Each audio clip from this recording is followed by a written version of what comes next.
what's up guys, your boy Blasphemous HD on the mic. Today I got a bit of a treat for you guys. Now, due to you guys' overwhelmingly large amount of requests, I've just now started playing scary games for you guys, and I get far more scared than most people do. This is a story explaining exactly why I believe that is. I like to call this story, I used to live in a motherfucking haunted house. Back when I was about 11 years old, my family had went through some financial issues. So much so that we had to move out of our place quite abruptly and find a new place to live immediately. Now, my mom didn't have very many options, so when she went looking, she settled basically on the first place that got thrown at her. I still remember my first time walking inside of this house. The first thing I felt was the overwhelmingly creepy sensation that I was being fucking watched, and I didn't know where the fuck it was coming from. I had my mom around, I had my brothers, my sisters, my mom's huge boyfriend, and the landlord was there as well, getting the final down payment from my mom. So I'm walking past them with one of my boxes, and I overhear him say, "Now, whatever you do, just don't touch the rocking chair or the chest in the basement." I did not know what the hell that meant. There's no reason for me to think that there's something ominous afoot here. So I just walked past, I put all my stuff up in my room. Unbeknownst to me, that would be one of the 3 times I would ever go into that goddamn attic room. While I was up there, I could not put my foot on it. Something felt out of place. I couldn't tell what, I couldn't figure it out, just something felt out of place as all living shit. After putting my stuff upstairs, I didn't have a whole lot of stuff, I was only 11. I go back downstairs, again, I'm feeling this overwhelming sensation that I'm freaking being watched. I don't know what's going on, but I don't want to be in this house. Didn't know why, I figured it might have been just something wrong with me. But what was crazy was, when I would go outside, I wouldn't feel it anymore. The minute I would leave that fucking house, I would not feel that feeling anymore. I would look at the house and I would feel it a little bit, but while I was leaving and in the streets and playing with friends, dodgeball, that shit, I didn't feel any of that crap, which of course struck me as weird. I went back home that night and you know, everything's fine, man. You know, I mean, we did the regular family thing, we all ate dinner, we watched some TV. Now, I'm still feeling this freaking feeling. The only thing that I had deduced on the situation, I hadn't figured out what was going on yet, that it was that the house was haunted, that anything was wrong with that. The only thing that I had deduced was I wanted to go to sleep well before my family did, because I did not want to be up inside of that house by myself. My family usually goes to bed at around 11.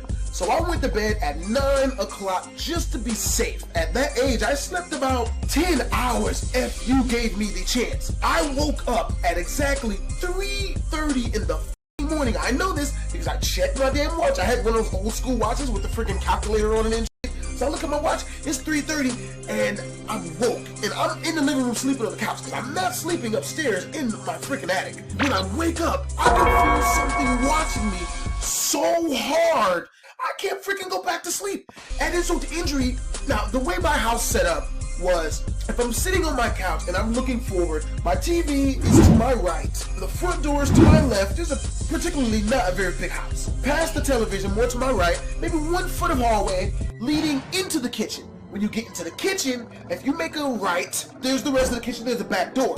If you make another right, is the door leading upstairs into my attic bedroom. I don't know why, but the feeling that I'm being watched is just beaming on me, and it's coming from the f***ing kitchen so heavily that I can't help but f***ing stare at the kitchen. I'm just staring at the f***ing kitchen. I just knew if I kept staring at this f***ing kitchen, something's gonna f***ing pop its head out from the right side of the f***ing kitchen, man.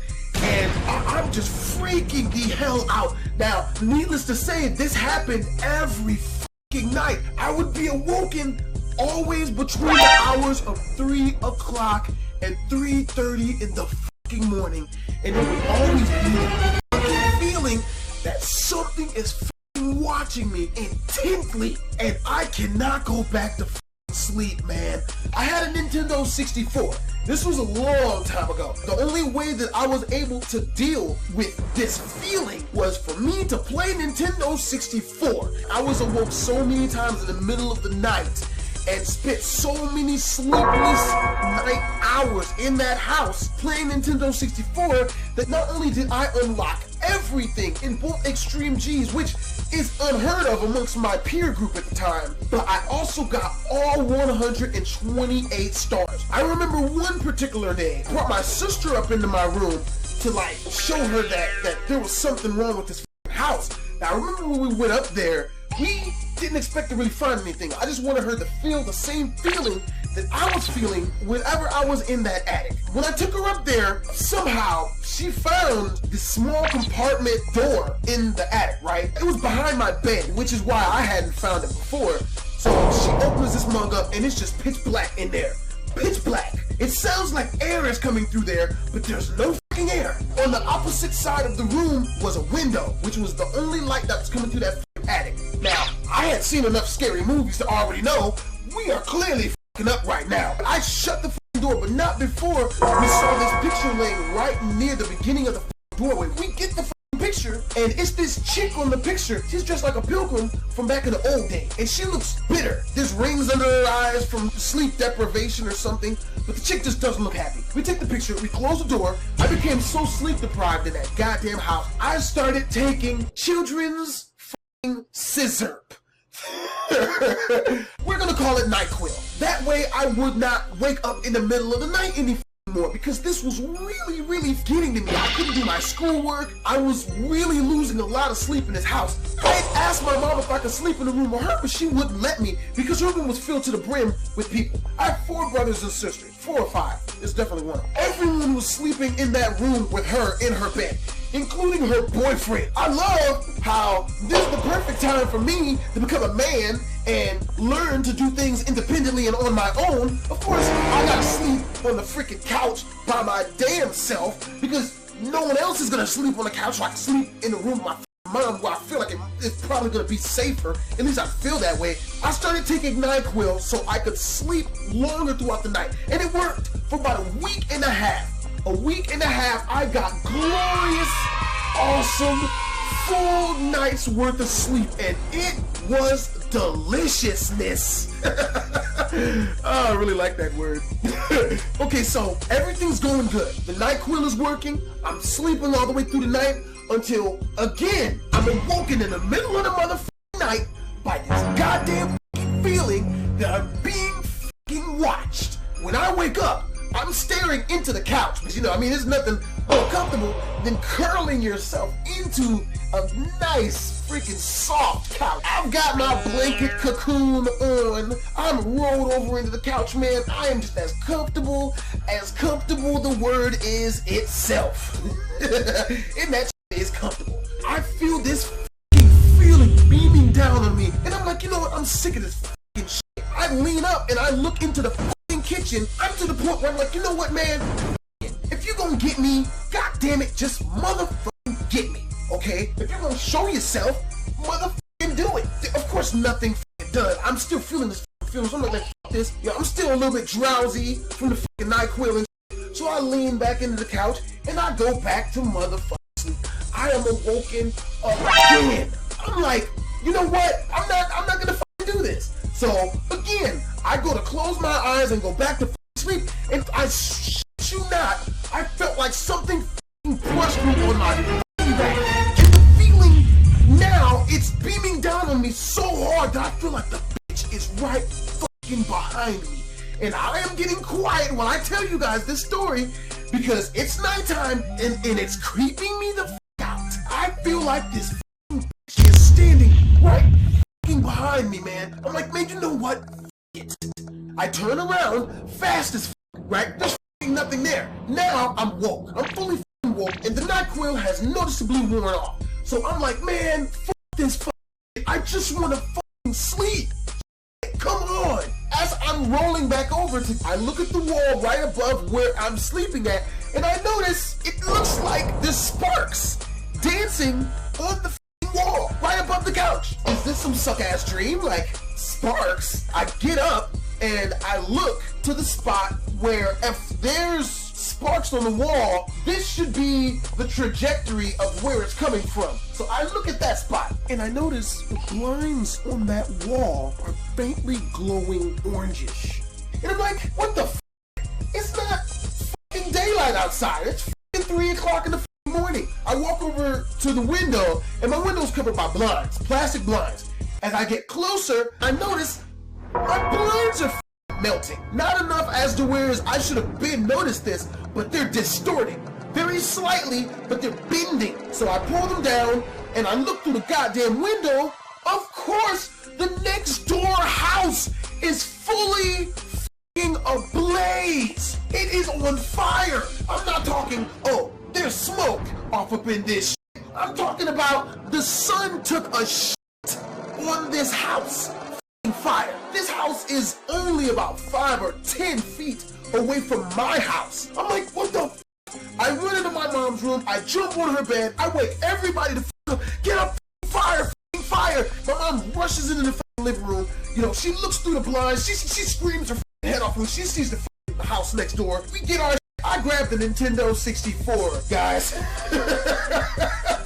Oh, so I had fallen in love with my Nintendo 64 thanks to the bullshit I was going through that goddamn house. And we run out into the motherfucking middle of the goddamn street. We call 911. Of course, the fire trucks show up promptly like 15 minutes later. When the firemen finally put out the fire next door, one of the fire guys walked up to me and he's like, you know, I was talking with your mom, and your mom says that you woke up and got everybody out of the house. And I was like, yeah, you know, I mean, the place was on fire, man. He's like, you know what? In all my years of firefighting, I've heard of a lot of people dying in fires. And you might not know this, but what kills people in fires isn't heat or fire. It's smoke. I don't know how you woke up, but if you would have woken up maybe 5 or 10 minutes later, tops, your entire family would have died of smoke inhalation. And I felt really good, you know, because after that, my family, they treated me, you know, like the shit. But after this guy gets done shaking my hand, now the moon is fully out. It was somewhat well lit in the streets. Now, tell me why, when I look up at the house, the window, you know, that's in the far side of the attic of the part that I found with my sister, I see that window, and through the moonlight, I was able to make out the silhouette of something. I don't know. I turned my face quick as the minute I saw that glimpse of a little bit of shit. I'm like, I still live in this house. I don't want to see shit. I don't want to know. I do not want to know. That. 3 days later, we moved out of that house, and after that fire happened, the landlord felt like shit. Why did he feel like shit? Now recently, I took my mom out to dinner because I was thinking about sharing this story online, and I wanted to get her side of everything that happened. I told her, I was like, Mom, do you remember that house we used to live in? She's like, what house? I'm like, the house in East Side, Ohio, the one that we thought was haunted. She's like, oh my God, I remember that house. She's like, yeah, that house was definitely haunted. I'm like, I never told you this, but I used to wake up in the middle of the night. I couldn't sleep because I felt like something was watching me. And she was like, yeah, you know, I had a lot of problems sleeping in that house as well. You know, the woman died in her kitchen, and her favorite rocking chair was always in the living room. You knew this when we moved in? She's like, yeah, you know, but the landlord didn't tell me all of this until we moved out. And I'm like, so you mean to tell me you knew that there was something wrong with the house? She's like, oh yeah, I used to see something in that kitchen about once or twice a week. And I'm like, you mean to tell me you saw the ghost in the kitchen once or twice a week, and you let me sleep on the couch right next to the fucking kitchen in pitch black dark at night? And you know, she laughs a little bit. Apparently the landlord also told her everyone else that had moved into that house would move out within 3 months. I don't know what was up with whatever that was in that house, but I clearly didn't wake myself up. That's BHD story time. You know, I've thoroughly creeped myself out. I was gonna play some Dead Space tonight and record it, but you know what? I'm gonna play some happy shit.